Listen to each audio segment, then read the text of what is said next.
जुल्म के ज़ाब्ते, सहाबत पर पाबंदी नामंजूर, सहाबत पर पाबंदी नामंजूर, काला कानून नामंजूर, काला कानून नामंजूर, काला कानून नामंजूर, मीडिया पर पाबंदी नामंजूर, का एक नामंजूर, का एक का एक हाय हाय, का एक नामंजूर, का एक नामंजूर, का एक नामंजूर, काला कानून नामंजूर, काला कानून नामंजूर, काला कानून नामंजूर, काला कानून नामंजूर, जुल्म सितम हाय हाय, का एक नामंजूर, का एक नामंजूर, का एक नामंजूर, काला कानून नामंजूर, काला कानून नामंजूर, काला कानून नामंजूर, काला कानून नामंजूर, हम नहीं मानते। जुल्म के ज़ाब्ते। वालेकुम, सब तक डिजिटल न्यूज़ के साथ मैं हूं आपका मेज़बान मोहम्मद नदीम चौधरी। और पाकिस्तान में जो पीका एक्ट इस के हवाले से पाकिस्तान भर के सहाफ़ियों की तरह कोटली आज़ाद कश्मीर में भी सहाफ़ियों का जो एहतजाज है वो इस वक्त जारी है। हमारे साथ इस वक्त शाम भाई मौजूद हैं। क्या कहते हैं जी इस पीका एक्ट के हवाले से जो बिल मंजूर किया गया है? नदीम साहब, सबसे पहले तो ये बताऊं आपको कि अब जो है वो सोशल मीडिया का दौर है और लोग अखबारात और टीवी चैनल से भी ज़्यादा सोशल मीडिया पर इन्हसार करते हैं ख़बरों को देखने के लिए, तमाम मालूमात इकट्ठी करने के लिए। तो मेरे ख़्याल में जिस तरह से ये इस एक्ट के अंदर कुछ ऐसी चीज़ें हैं, कुछ बेहतर भी हैं, लेकिन ज़्यादातर जो चीज़ें हैं वो सहाफ़ियों के ख़िलाफ़ भी जाती हैं। एक तरह से कि जब आप सोशल मीडिया के ऊपर किसी जुर्म के ख़िलाफ़ कार्रवाई करेंगे तो उसमें उन्होंने एक रखा हुआ है फ़ेक न्यूज़ का ऑप्शन भी, कि फ़ेक न्यूज़ है तो उसके ऊपर कार्रवाई होगी। अब ये बताऊं कि सहाफ़ी जो है वो हमेशा से फ़ेक न्यूज़ के ख़िलाफ़ है और हमेशा से डिस इन्फॉर्मेशन जो है वो उसके ख़िलाफ़ रहा है। और इसकी आड़ में अगर आप सहाफ़ियों के ख़िलाफ़ इस तरह से कवानीन बनाएंगे तो जब बड़े जो माफियाज़ हैं उनके ख़िलाफ़ लोग हाथ बढ़ाएंगे, उनकी ख़बरें निकालेंगे तो लामा उनके ख़िलाफ़ कार्रवाई होगी। और ये एक मेरे ख्याल में एक टेस्टर लगा के उन लोगों ने इन लोगों के ख़िलाफ़ की आवाज़ ना उठाई जाए, लोगों की करप्शन ना सामने आ जाए। अब इस ज़ालिम माशरे में, फस्तायत के इस दौर में एक बादशाह का यह सिस्टम आ गया है कि अब कोई सोशल मीडिया के ऊपर अपने ख़िलाफ़ होने वाले जुल्म को भी बयान नहीं कर सकेगा। तो मेरे ख्याल में इससे ज़्यादा क्या कह सकते हैं ये काले कानून के बारे में कि इसको हुकूमत फिर फौर वापस ले, क्योंकि पूरे पाकिस्तान में, मुल्क भर में जो है वो सहाफ़ती तंजीमें सरापा एहतजाज है, तमाम सहाफ़ी सरापा एहतजाज हैं। तो हुकूमत को इसका कानून, चूँकि अब ये प्रेसिडेंट ऑफिस से जो है वो पास होएगा तो मेरे ख्याल में रिव्यू का एक ऑप्शन है, तो हुकूमत को इसके ऊपर संजीदगी से देखना चाहिए कि जो चीज़ें मौजूद हैं उनको ख़त्म करें। सदर electronic media association Kotli Imnaz Khan क्या कहते हैं इस पीका एक्ट के हवाले से? लोगों को बताएं कि पीका एक्ट है क्या इस हवाले से। बहुत शुक्रिया नदीम साहब। देखें, पीका एक्ट बेसिकली ये है कि social media, electronic media, digital media, कहीं पे भी आप किसी ताकतवर के ख़िलाफ़ खबर लगाते हैं तो 24 घंटे के अंदर आपके ख़िलाफ़ कार्रवाई होगी। और उसके लिए पूरा एक मेकानिज़म तय कर लिया गया है कि क्या क्या सज़ाएँ दी जाएंगी। अच्छा इमनाज़ भाई, ये इससे पहले कोई भी इस तरह का जुर्म होता है तो सालों लगते हैं उस जुर्म तक पहुंचने के लिए, क्लियर करने के लिए कि इसने आया ये जुर्म किया है, ये कसूरवार है कि नहीं। तो ये जो कानून पेश किया गया है, मंजूर किया गया है 24 घंटे के अंदर, इतने कम वक्त में, आखिर इसकी क्या वजह है? देखें नदीम भाई, सबसे पहले यह है कि 24 घंटे एक अलग से इदारा इन्होंने बनाया है, वो इदारा इस सारे सिस्टम को देखेगा। पहले से ऑलरेडी FIA और दीगर इदारे काम कर रहे हैं, लेकिन मुझे नहीं लगता कि इस चीज़ की ज़रूरत थी। और दूसरा ये है कि ये इसलिए है कि जब देखें एक बंदे के ख़िलाफ़ खबर लगती है तो 24 घंटे गुजरने के बाद एक्शन ज़्यादा हो जाते हैं। फिर वो क्या करते हैं, उस चीज़ को कंट्रोल करने के लिए, उस चीज़ को रोकने के लिए। और सबसे बड़ा अलमिया यह है कि हमारे जितने भी हुक्मरान हैं उनकी करप्शन बहुत ज़्यादा है, उसको रोकने के लिए पहले इमरान खान की हुकूमत में फवाद चौधरी ने एफर्ट की थी, अब अता तारट कर रहे हैं। जितने भी वफाकी वज़रा हैं हर दौर में बदल के वो हुकूमतें आते हैं लेकिन करते हैं। और सोशल मीडिया के सार्फिन, ये सिर्फ सहाफ़ियों के ऊपर शिकंजा नहीं है। याद रखें, सोशल मीडिया के ऊपर जो कोई स्टेटस लगाएगा, किसी ग्रुप के अंदर कोई चीज़ लिखेगा, उसके खिलाफ भी कार्रवाई होगी। आज लोग नहीं बोल रहे, कल किसी का जब बेटा भाई गिरफ्तार होगा, 3 साल सज़ा होगी तो उस दिन कहेंगे कि आप ठीक कहते थे। आबिद साहब, आप क्या कहेंगे?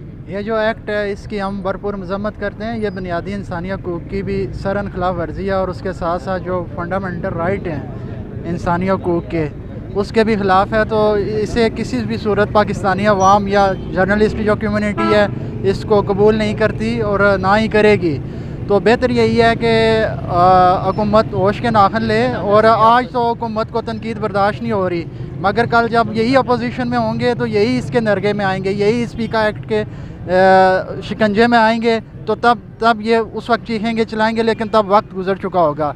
इसलिए बर वक्त इनको चाहिए कि अभी होश के नाखन लें और इजहार राय पर जो पाबंदी है ये नहीं होनी चाहिए और नहीं लगनी चाहिए।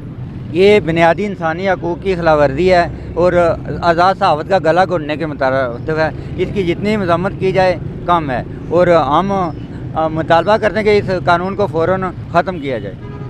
बिस्मिल्लाहिर्रहमानिर्रहीम। नदीम साहब बहुत शुक्रिया। ये जो पीका एक्ट जैसे ये जो जब भी कोई इस तरह के एक्ट लाए जाते हैं, ये बुनियादी तौर पर वो हुकूमतें और वो हुक्मरान करते हैं जो करप्शन से जंग-आलूद होते हैं और वो अदारे करते हैं। मैं एक सवाल यहाँ पे रखना चाहूँगा कि क्या इस मुल्क में आप बग़ैर रिश्वत के दिए कोई काम करवा सकते हैं? तो जब वो एक आम आदमी, एक आम पब्लिक आप सहाफ़ियों के पास आता है, सहाफ़ी उसकी आवाज़ बनते हैं, लेकिन उस वक्त ये जो अदारे हैं और ये जो हुकूमत है ये तनकीद बर्दाश्त नहीं कर सकते।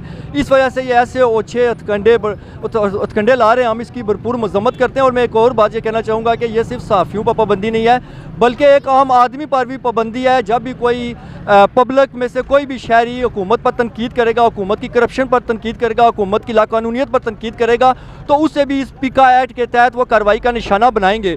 और इसमें आप सिर्फ सुप्रीम कोर्ट तक जा सकते हैं, लेकिन जब तक आप सुप्रीम कोर्ट के पास जाते हैं उस वक्त आपका 3 साल की सज़ा हो जाएगी और 20 लाख जुर्माना आपको देना पड़ेगा। हम इसकी मजम्मत करते हैं और जब तक ये कानून ख़त्म नहीं होता हम इसके लिए जदोजहद करेंगे।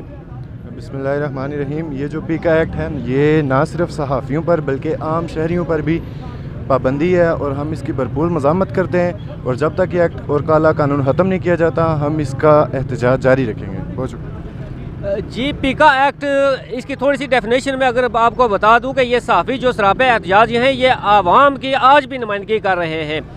पीका एक्ट में एक बंदा जो घर में बैठा हुआ है, उसने हाथ में मोबाइल पकड़ा हुआ है, वो भी इसकी डोमेन में है।